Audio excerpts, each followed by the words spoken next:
More and more Americans across the country are getting politically active, and in particular, they're getting involved, showing up, town halls, town council meetings, and things like that. They're starting to show up where their representatives are. But not just regular Americans like you and me.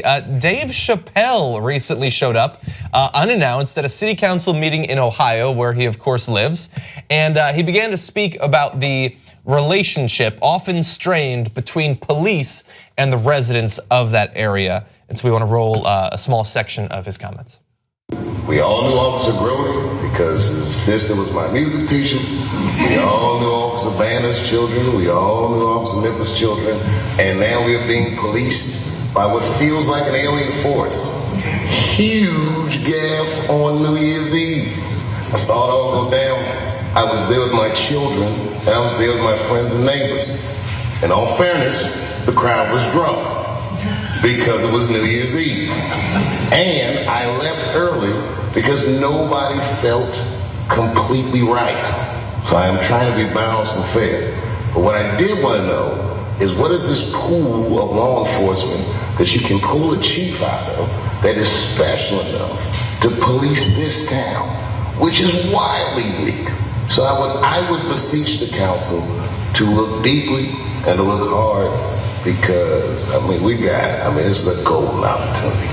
Literally, you could kill the game. In this Trump era, there's an opportunity to show everybody that local politics reigns supreme.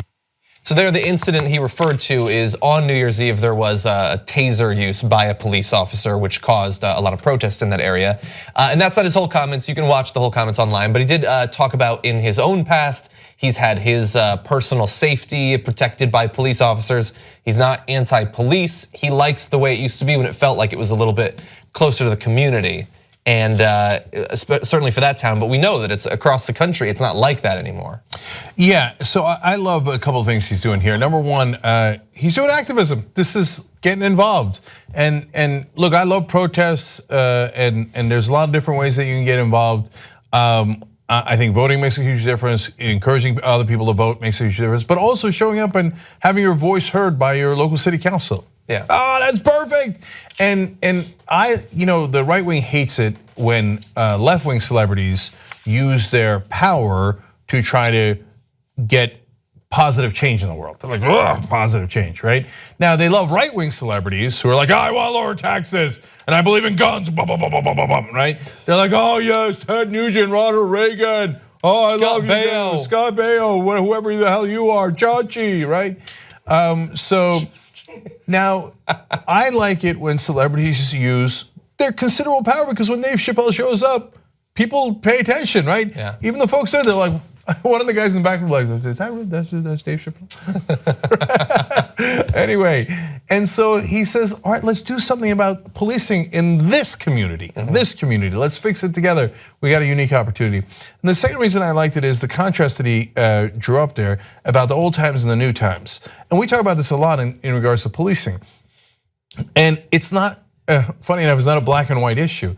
So in the old times, there were no video cameras and there was a lot of beatings. So I'm not romanticizing the past. As well as killings, yeah. Yes, and you can argue that racism was worse in the old times, right?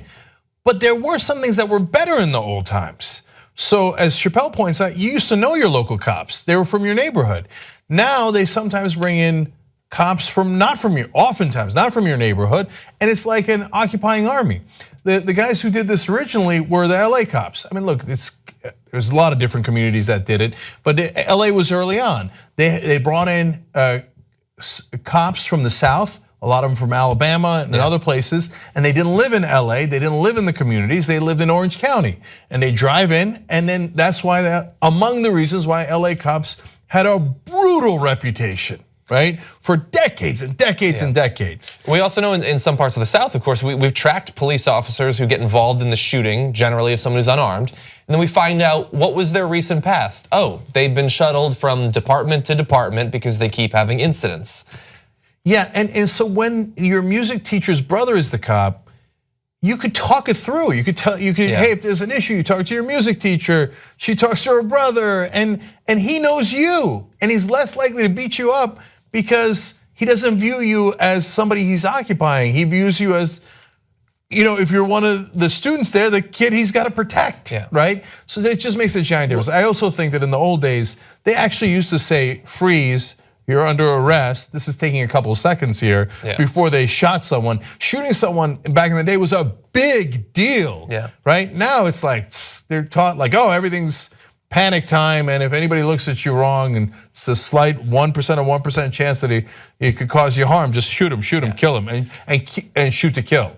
So we're much more flippant. So some things are better and some things are much worse these days in policing. And one of the things that I'm most worried about is fear, not the fear that people have of the cops. And in a lot of areas, they should fear the cops because the cops have these series of excess and brutality and all that. But the fear that's really deadly is the fear that the cops feel, because they think that they are going into a war zone every day. And that makes them twitchy, that makes them see weapons that turn out not to be weapons on people, that makes them fire at people before it's necessary. And of course, you're gonna be more scared of an area where you don't know the area, you don't know any of the people than you would if it was your own hometown. And so should we be surprised that it turns out that cops now are constantly fearing for their lives when they're being shipped around the country to deal with people that they don't understand? And finally, again, to be fair to the cops, they're not that wrong because there's so many guns in the country. There's about 250 million guns in the country. So when you teach them, hey, anybody can have a gun, in America it's quite literal.